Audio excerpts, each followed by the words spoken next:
Et nous sommes de retour à l'antenne. N'oubliez pas que ce soir, c'est la nuit de la radio. Nous sommes ici jusque 23 heures. Vous pouvez venir voir, vous pouvez venir parler, vous pouvez venir écouter. Et je laisse la parole à Pauline.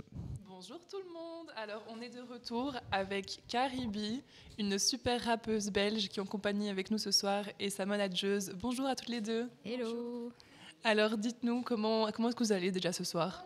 Ça va très très bien, écoute, contente d'être là. Super, ça nous fait super plaisir en tout cas de vous avoir ici. Alors, est-ce que tu pourrais te présenter pour nous et les auditeurs en quelques mots? Dis-nous ce que tu fais, d'où tu viens, etc. Yes, donc moi c'est Caribi, je viens de Bruxelles, je fais de la musique et plus précisément de la trap R&B. Et voilà, ça fait depuis 2020 que je fais de la musique, que je sors des sons. Et là, en fait, aujourd'hui à minuit sort mon premier EP. Donc, Oh waouh! d'où ma motivation aussi à venir, mais même sans ça, je serais venue. Oh, c'est génial, on va pouvoir découvrir ça tous ensemble alors, c'est incroyable.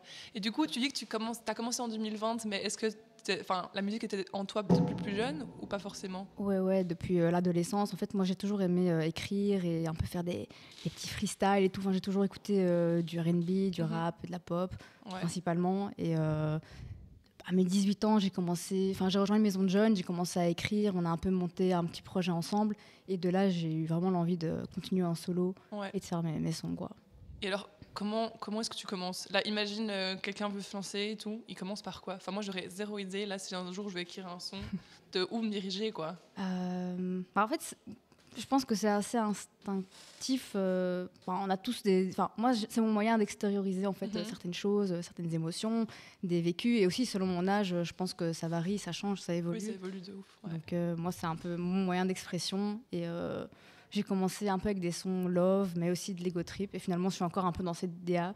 Ouais. Donc, voilà. Après, c'est vraiment la manière de poser la voix et les compos qui vont évoluer. Mais la DA reste la même pour l'instant, on va dire. Du coup, tu te mets un cadre ou vraiment juste tu laisses tes émotions sortir? Ça sort comme ça sort. Il n'y a pas vraiment de cadre, en fait. Même mon EP, je l'ai fait de manière assez instinctive. Ok. Et ton EP, elle parle de quoi?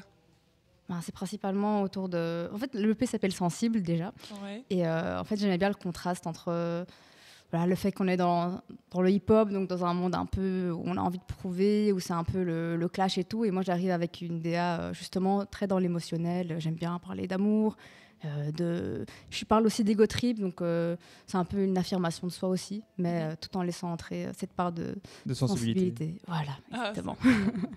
Et du coup, c'est toi qui écris tous tes sons de A à Z et tu les produis, tu fais la musique ou comment ça se passe pour enregistrer un son? En fait, j'écris les textes et pour commencer, j'ai pris des type beats, donc des prods sur YouTube, plusieurs inspirations comme ça pour m'aider à écrire parce que j'ai besoin d'une compo. Pardon, je t'interromps. Des type beats? Oui, pardon, des type beats. En fait, c'est des instrumentales du style tel artiste ou tel artiste. C'est des compos en fait que les gens produisent et mettent sur internet. Et en fait, j'écoute ça pour trouver l'inspi. C'est un rythme quoi, un son. Mais voilà, c'est ça, c'est une compo quoi, donc mélodie et rythme. Et donc j'écris avec ça, mais après, donc j'ai pris mes textes, mes idées, j'ai été au studio et j'ai travaillé avec Young King, qui est un compositeur bruxellois. Et on a vraiment fait les prods ensemble. C'est-à-dire que moi, au niveau technique, je suis pas calée du tout, mais je lui disais ce que je voulais, il testait des choses. Voilà. Du coup, on a fait ça ensemble quoi, au niveau des instrus, mais c'est vraiment lui qui les a créés, mais j'ai apporté ma petite touche et mes envies, quoi. Donc c'est vraiment une symbiose entre lui et toi, et vous produisez ça. C'est ça. En fait, je lui fais un peu écouter ce qui m'inspirait et il a su capter le mood, quoi. Ok, incroyable. Et toi, tu fais tes sons du coup en français. Ouais. Est-ce que ça te tenterait peut-être de le faire en anglais ou une autre langue, ou je sais pas quelle langue tu parles? C'est une question qui revient de plus en plus. Ouais. En fait, j'écris en français, mais je mets des petites touches d'anglais parce que j'écoute beaucoup de sons en anglais. Mais ma langue maternelle, ça reste le français, donc je suis le plus à l'aise dedans. Mais après, je suis pas fermée à un jour écrire peut-être en anglais.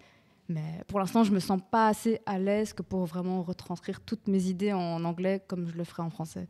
Mais je suis pas fermée à l'idée. Non. Pour l'instant, c'est French only. Mais parce que du coup, le monde du rap francophone, est-ce que tu penses que ça reste ouvert ou justement il y a moins de possibilités qu'en anglais? Enfin, je sais pas du tout, je connais pas trop ce monde-là. En fait, l'industrie du rap et même du R&B francophone, elle est en pleine expansion, donc il y a vraiment moyen de trouver un public.